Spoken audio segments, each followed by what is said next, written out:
The moment the cameras started rolling, the room was electric. Hundreds of people had packed into the downtown auditorium, their faces a mixture of hope, curiosity, and something more fragile, an expectation that tonight might change everything.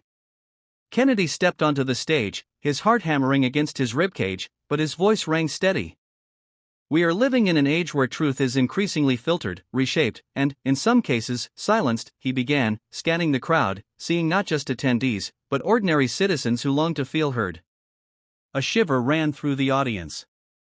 Many had heard whispers, posts about his speech disappearing online, tweets vanishing, videos blocked.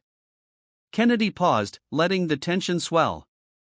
They want to control not just the conversation, but the very air we breathe. But no algorithm can erase the courage of a people who refuse to be silenced. Outside the auditorium, the world was already starting to stir. Notifications blinked, live streams flickered, and yet, in many digital corners, the speech was mysteriously blocked. Big text filters had already flagged it as controversial content, and Kennedy's words were disappearing as quickly as they were spoken. But inside, the audience leaned forward, hungry for every syllable. The initial shock of censorship morphed into a quiet, simmering defiance. Among the crowd was Maria, a single mother who had taken 2 buses to be there. She gripped her worn notebook, tears threatening to spill. "I just want to hear someone speak honestly," she whispered to her teenage son, who nodded silently.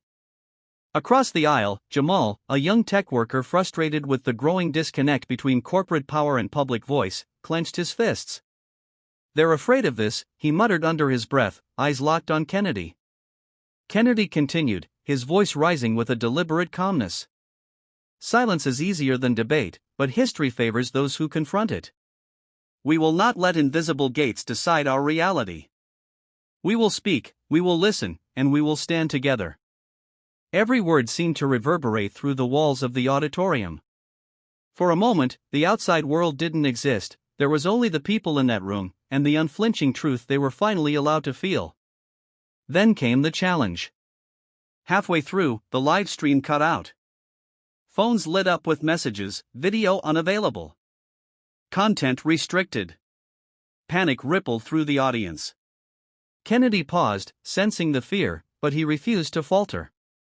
"If the digital walls rise around us, we will build bridges with our voices. If they try to silence this moment, they forget one thing: unity cannot be coded, it cannot be deleted." A murmur rose from the crowd, a swell of agreement that transformed into action. People began recording on their phones, streaming to multiple channels, tweeting fragments of the speech, sharing quotes on forums and groups. What was meant to suppress the message only amplified it. SOC.